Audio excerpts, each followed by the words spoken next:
Rome rises from the Lazio region in the central west of Italy.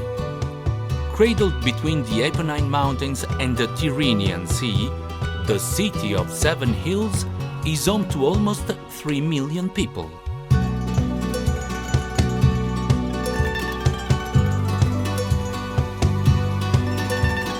According to legend, Rome was founded by twin brothers Romulus and Remus 700 years before the birth of Jesus Christ.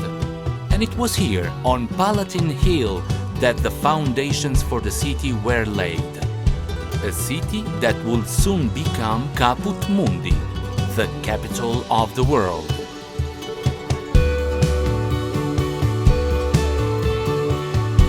Below the birthplace of Rome lays the Roman Forum, the Foro Romano. Filled with temples, monuments and markets, the Forum was the center of public life in ancient Rome and the most celebrated meeting place in the world. When the Roman Empire fell in the 5th century, the Forum was reduced to a cow pasture. Ah, desolazione!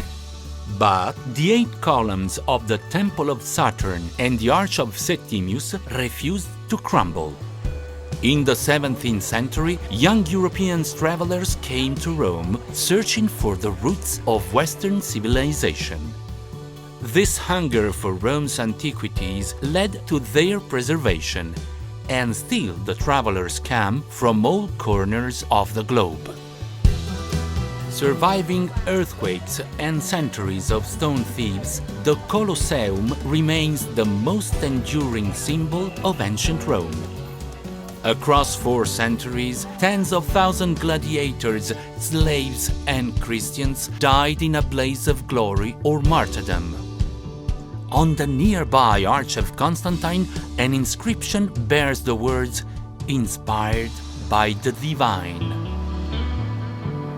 The Pantheon was a place to worship all the gods, from Juno, the god of fertility, to Mars, the god of war.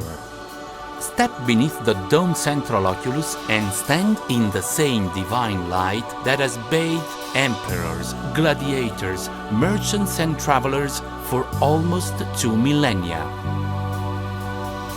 Once a stadium, today Piazza Navona is one of Europe's great squares.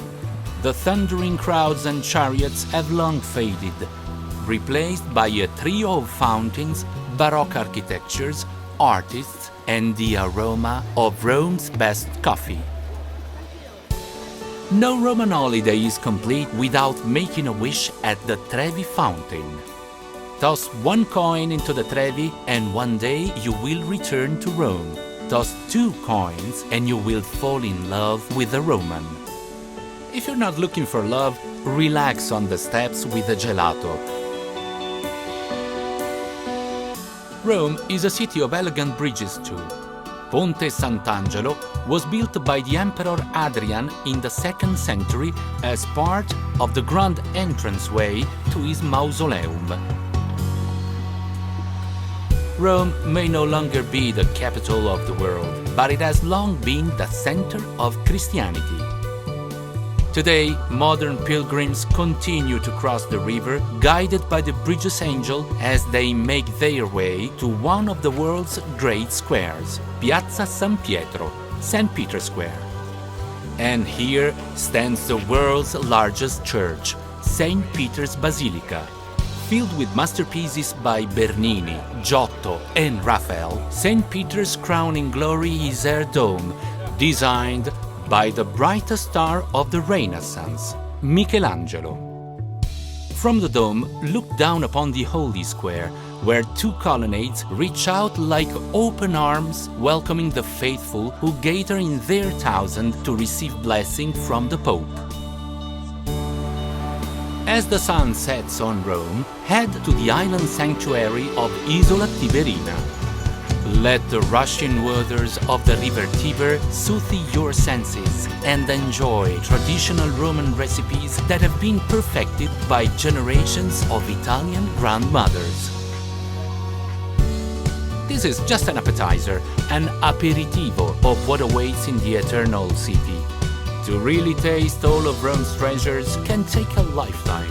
But be warned, it only takes a moment for Rome to forever conquer your heart.